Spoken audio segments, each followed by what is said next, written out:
Mohan Lal cinema మంచి సినిమాతోటి మళ్ళీ ముందుకు వస్తున్నాడండి.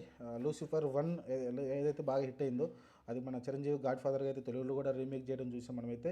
ఆ తర్వాత మీరు చూసుకుంటే డబ్బింగ్ వచ్చినప్పటికీ మన చిరంజీవి అయితే రీమేక్ చేశాడు, కానీ ఆశించిన స్థాయిలో ఆడలేదు, యావరేజ్గా అయితే ఆడింది. ఆ తర్వాత చూసుకుంటే ఇప్పుడైతే లూసిఫర్ 2 ఎంపరర్గానే అయితే రాబోతుంది. ట్రయల్ మన తెలిసింది మలయాళ ట్రయల్ ఇప్పుడు కూడా అర్థం కానట్టే ఉంటాయి. ఈ ట్రయల్ కూడా అలానే ఉంది. కాంప్లికేట్ ఏంటనేది క్లారిటీగా లేకుండా అయితే ఉంది, కానీ అది మరి మన లాస్ట్ టైం ఏదో లూసిఫర్ 1లో మనం ట్విస్ట్ ఏదైతే చూసామో అలాంటి ట్విస్టే ఉండేలాగా కనిపిస్తుంది. చూద్దాం మరి అసలు స్టీఫెన్ ఏదైతే ఉందో ఇతను మరి అతను బ్యాక్గ్రౌండ్ ఏంటనేది తెలుసుకోవడానికి ట్రై చేస్తున్నారు. ఎందుకంటే ఇంతకుముందు అతను ఏం చేసి వచ్చాడు, ఎక్కడో ఒక చిన్న నియోజకవర్గంలో ఎమ్మెల్యేగా ఉన్న వ్యక్తి కేరళలో. అసలు అతను చూసి ఎందుకు అందరు భయపడుతున్నారు అనేది మెయిన్ కారణంగా వెతకబోతున్నట్టు తెలుస్తుంది.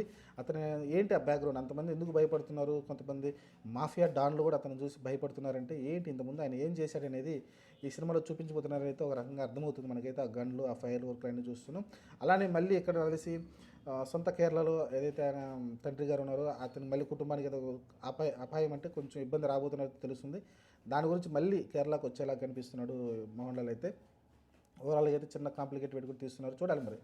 యాక్చువల్గా స్టీఫెన్ అక్కడికి వెళ్ళి మాఫియానే భయపడేంత శక్తిగా ఎలా ఎదిగాడు, ఎందుకు ఆయన చూసి భయపడుతున్నారు, ఏం చేస్తాడు అక్కడ, ఇవన్నీ అయితే సినిమాలో మనకి ఈ లూసిఫర్ 2 ఎంపరన్లో కనబడబోతున్నట్టు అయితే తెలుస్తుంది క్లియర్గా. చూద్దాం మరి, చాలా ఇంట్రెస్టింగ్ ఉంది. పృథ్వీరాజ్ సుకుమారన్ మంచిగానే హ్యాండిల్ చేస్తారు సినిమాని అయితే. ఈ సినిమాను కూడా ఇక్కడ ఇద్దరు ఉన్నారు దీంట్లో, ఇద్దరు కొంచెం ఇంకా ఎక్కువ స్కోప్ కనిపిస్తున్నట్టుంది దీంట్లో. పృథ్వీరాజు ఎక్కువ స్కోప్ అయితే కనిపిస్తున్నట్టు తెలుస్తుంది. తెలుగులో కూడా రీసెంట్గానే ట్రయల్ కూడా రిలీజ్ చేశారు 4 రోజుల క్రితం. నేను చూసి ఇప్పుడైతే మీకు అయితే రివ్యూ ఇస్తున్నా. మీకు మరి ట్రయల్ ఎలా అనిపించింది, మీరు చూసినప్పుడు మీకు అంత అనిపించింది, కానీ సినిమా చూడాలనిపిస్తుంది.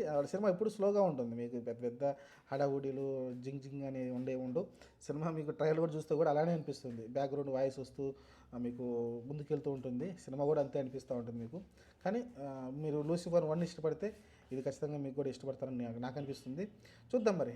సినిమా రీసెంట్గా అతను మోహన్ లాల్ అంత పెద్ద సినిమాలు అయితే మంచిగా రాలేదు, హిట్లు కూడా పడట్లేదు అతనికైతే. మరి ఈ సినిమా ద్వారానైనా మంచి హిట్ పడుతుందేమో చూడాలి. ప్రస్తుతానికైతే ఈ మార్చి 27 తారీఖు వస్తుంది, తర్వాత రాబిన్హుడ్ కూడా వస్తుంది, కాబట్టి కాంపిటీషన్ అయితే ఉంటుంది తెలుగులో. మరి ఎంతవరకు సక్సెస్ అవుతుందో చూడాలి. ప్రస్తుతానికైతే ఈ సినిమా చాలా ఇంట్రెస్టింగ్ ఉండబోతుంది. కాకపోతే ఒకరోజు ముందు రిలీజ్ చేస్తున్నారు కాబట్టి మంచి విషయం. ఎందుకంటే పోటీ లేకుండా సినిమా నచ్చితే తర్వాత చూస్తారు, లేకుంటే తెలుగు సినిమాలు అయితే చూస్తారు. ప్రస్తుతానికైతే ఈ సినిమా మార్చి 27ని రిలీజ్ కాబోతుంది. మీకు ట్రైలర్ నచ్చితే కామెంట్ చేయండి, ట్రైలర్ బాగుందా లేదనేది కామెంట్ చేయండి.